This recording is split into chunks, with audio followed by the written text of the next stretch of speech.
안녕하세요. 반갑습니다. 사람은 누구에게나 선택하면 이루어내는 힘이 있다고 하죠. 내가 진짜 선택한 것은 결국 이루어낼 수 있다는 것을 알지 싶어요. 그리고 매일 매순간은 선택의 연속이잖아요. 오늘은 이런 선택하는 것을 컴퓨터가 할 수 있도록 가르쳐 주려고 합니다. 잘 따라해보고 컴퓨터가 올바른 선택, 효율적인 선택을 할 수 있도록 도와주길 바랍니다. 인류가 그 선택을 컴퓨터에게 잘 가르쳐 주었기에 알파고 같은 멋진 컴퓨터가 탄생이 된 게 아닌가 합니다. 자, 시작해 볼까요? 우리 학교에 있는 자판기로 가볼까요? 우리는 자판기에 돈을 넣고 원하는 메뉴를 누릅니다. 원하는 상품이 나오기를 바라면서요.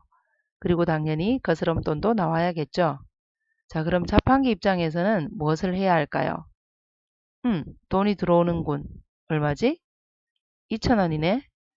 희선이가 원하는 콜라는 여기서 희선이는 김희선입니다. 1,200원이니까 그럼 2,000원 빼기 1,200원 800원. 800원이라는 것은 그럼돈이 남았군. 그러면 콜라 하나를 주고 800원이라는 거스름돈을 줘야겠군. 이라는 판단을 해야 될 겁니다. 자, 이번에는 우성이가 정우성이 또 이 자판기 앞으로 갔습니다. 자판기 입장에서 돈이 들어왔네. 얼마지? 500원이군. 500 빼기 1200원 마이너스 700? 엥?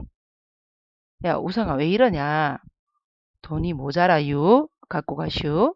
하고 돈을 돌려줄 겁니다. 자, 이런 일련의 일들을 자판기는 판단을 하고 거기에 따른 일을 해야 될 겁니다. 그때 사용할 수 있는 문법적인 명령이 if라는 명령이 있습니다. 어떤 조건이 만족했을 때 어떤 일을 해라 라는 if문이 있고 그와 같이 사용되는 else라는 문장이 있습니다. 자, 한번 보도록 하겠습니다. 구체적으로. 자, 여러분들이 갖고 있는 학습지를 잠시 보겠습니다. 네.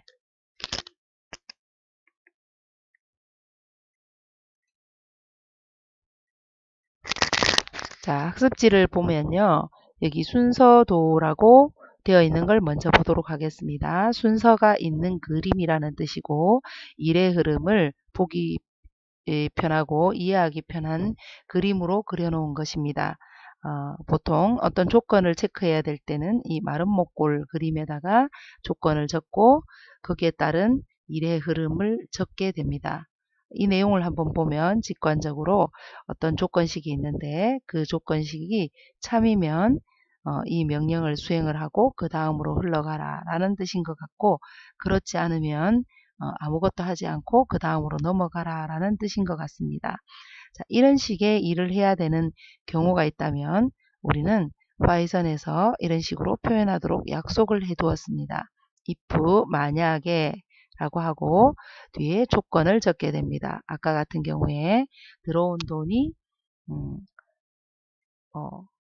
계산했는 돈이 0보다 큰가 또는 뭐 이런 식으로 물어볼 수 있을 겁니다. 조건식을 적고 그 다음에 콜론을 적고 이 조건이 만족했을 때 할 일을 아래쪽에다가 적어주면 됩니다. 이 조건이 만족할 때만 이 명령을 실행을 하고 조건을 만족하지 않을 경우 즉 거짓인 경우에는 다음 문장으로 내려가도록 약속되어진 문법입니다. 자, 다음을 보겠습니다. 우리는 또 이런 일을 해야 될 경우가 있을 겁니다. 어떤 조건식을 체크를 해서 그 조건이 참이면 할 일이 있고 거짓이면 할 일이 있어서 두 갈래로 나뉘어지고 그리고 참이든 거짓이든 그 다음 명령으로 또 이렇게 가야 될 경우가 있을 겁니다. 자, 이럴 때 사용하는 형태가 이 왼쪽에 있는 이와 같은 형태가 됩니다. 만약에 if 조건식을 적어줘서 이 조건이 만족하면 할 일을 다음 줄에 적고 그렇지 않으면 else 뒤에 콜론을 적고요. 만족하지 않았을 때 해야 될 일을 그 다음 줄에다가 적어주는 형태입니다. 이때 주의할 것은 파이썬은 들여쓰기에 따라서 의미가 달라집니다. 그래서 명령 1과 명령 2는 반드시 입포문 안쪽에 들여쓰기가 되어야 하고 두 명령어는 줄이 맞아야 됩니다. 그리고 입포문 또한 마찬가지로 if, else는 줄을 맞추어서 적어야 된다는 규칙을 갖고 있습니다. 자, 그 다음 다시 한번 더 보겠습니다. 자, 이번에는 어떤 경우에는 이런 경우도 있을 겁니다. 어떤 조건을 체크했을 때 그 조건을 만족했을 때 할 일이 있고 그렇지 않을 때 다시 조건을 체크해야 되는 경우가 있을 수도 있습니다. 그럴 때 조건 2를 체크해서 참인 경우, 거짓인 경우, 명령 2와 명령 3을 해야 되는 경우 그런 경우에는 이런 식으로 적어주도록 약속을 했습니다. if 조건 1, 명령 1.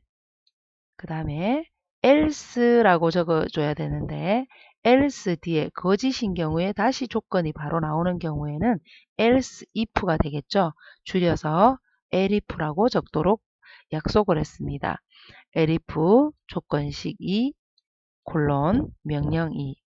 그리고 마지막에 else, 즉 이 조건도 만족하지 않고 이 조건도 만족하지 않는 이것도 저것도 아닌 경우에 else이면 해야 될 일을 그 다음에 적어주도록 이렇게 약속을 했습니다. 자, 이런 문법적 구조를 가지고 어떤 문제를 풀어보면서 실제로 어떻게 사용되었는지를 확인해 보면 좋겠습니다. 자, 다음에 있는 비교 연산자와 논리 연산자는 간단하게 본다면 크다, 크다, 작다, 크거나 같다, 작거나 같다, 같다, 같지 않다의 의미로 비교 연산자를 사용합니다. 크거나 같다, 작거나 같다 해서 이 두 개의 기호는 순서를 바꾸면 안 됩니다. 그 다음에 equal 두 개를 적어서 같다라고 하는 것을 표현하는 이유가 있겠죠. equal 한 개를 적으면 치환의 의미, 대입하는 것, 오른쪽에서 왼쪽에 있는 변수에 어떤 값을 대입하고자 할 때 사용하는 것이기 때문에 그렇습니다. 자, 오른쪽에 보면 논리 연산자로 and, or와 not 이렇게 세 개의 연산자가 있습니다. 어떤 조건을 만족하고 그리고 이 조건도 만족할 때 참이 되는 경우를 말하겠죠.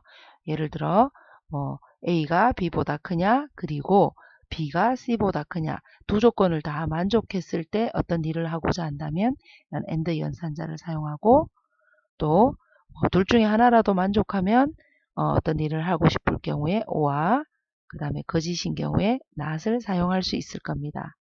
자, 여기까지 이제 문법적 구조를 살펴보았는데요. 예, 예제를 통해서 실제로 활용하는 부분을 살펴보도록 하겠습니다. 예, 이상입니다.